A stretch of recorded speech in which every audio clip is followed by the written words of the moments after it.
இந்த நாள் இனிய நாள். படித்ததில் பிடித்தது. நீந்த முடியாத மீன்களை நதிகள் ஒதுக்கிவிடும். விமர்சனத்தை தாங்க முடியாத மனிதனை வெற்றி ஒதுக்கிவிடும்.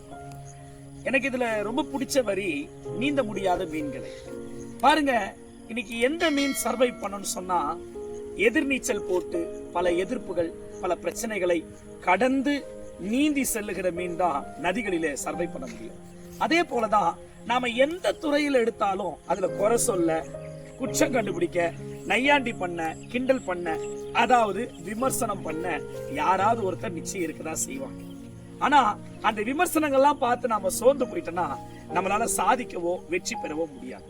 ஆகவே இன்று ஒரு முடிவெடுங்க, விமர்சனங்களை நமக்கு உரமாக்கி கொள்ள வேண்டும், அல்லது விமர்சனங்கள் மூலமாய் நிறைய கற்றுக்கொள்ள வேண்டும். அப்படி நாம கற்றுக்கொண்டால் நிச்சயம் வெற்றி நமக்கு எளிதாகும். அப்படிப்பட்ட வெற்றி இந்த நாள் மாத்திரமல்ல, வாழ்க்கையின் எல்லா நாளையும் உங்களுக்கு இனிய நாளாக மாற்றும்.